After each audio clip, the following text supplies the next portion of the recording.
and it all sucked. It was the biggest mistake I ever did.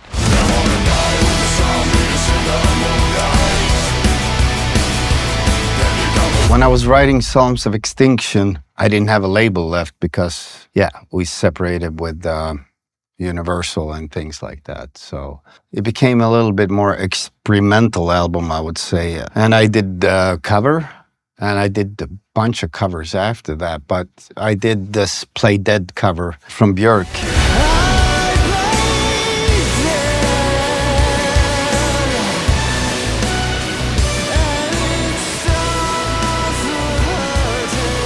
I did it because first time I heard it, it really knocked my ass because it was so different from a lot of things that was playing at the time. So for me, that was just I wanted to do it, but I wanted to have heavy guitars on it, so I did it.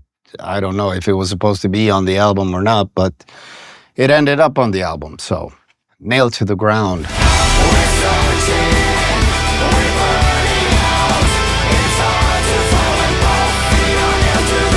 It's a good banger. People really like it still. It's got a good groove in it, a lot of headbanging in there. Walking on Glass is also one of those banging things people go crazy on. Here it comes again, the pain is calling me, and I don't understand. It's just like walking on glass. It was just about rhythm and stuff. Yeah, to get a good rhythm in the music so you can get into it easier. I asked some friends to jump in and do some guest playing. After I did Zombie Slam with the typical Sweet Baron Blitz kind of snare playing, I was thinking about who I should ask. My son was way too young for that. So I always met up Mickey D when we played in Gothenburg, and I mean, we've been hanging out a lot. He's a good friend, I would say. So I called him up and asked him if he wanted to put some drums on Zombie Slam because I wanted it to swing, and he's a good swinger and a good hitter too. I can tell you hours about the recording, it was crazy. He's hitting like a monster.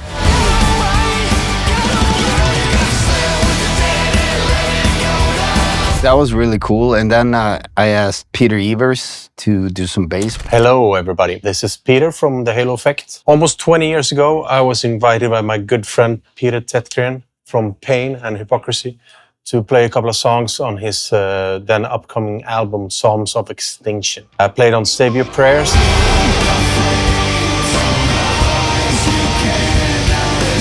And Nailed to the Ground.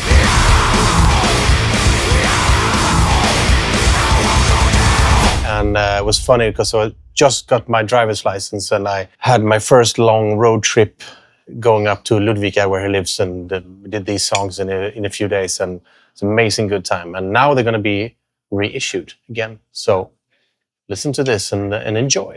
That was really cool of them to do that. And of course, just think again, a ballad. I needed someone to shred, and who is better than Alexi Laiho? So I still have hard times talking about him because I haven't really processed it. You know, I always try to put it aside, so I really don't want to talk about it. But I remember he was saying, dude, man, the song is too slow because it's like an in-between. It's too slow to play, but if you double it up on the 16s and stuff, he says it was too fast. So he was screwing around with that, but I think in the end, he just nailed it as everything else he ever did. So it was really great.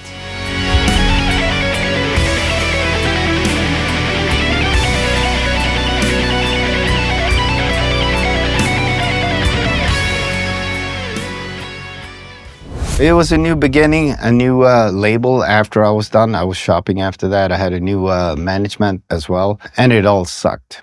It was the biggest mistake I ever did, to sign with the label and sign with that management, because as always, they just sit and roll their thumbs and wait the music to sell, and then they go, wow, okay, let's push a little bit more. So none of that happened, neither from the record company or the management. Management was just there to milk you on money and nothing else. So yeah, those were the days.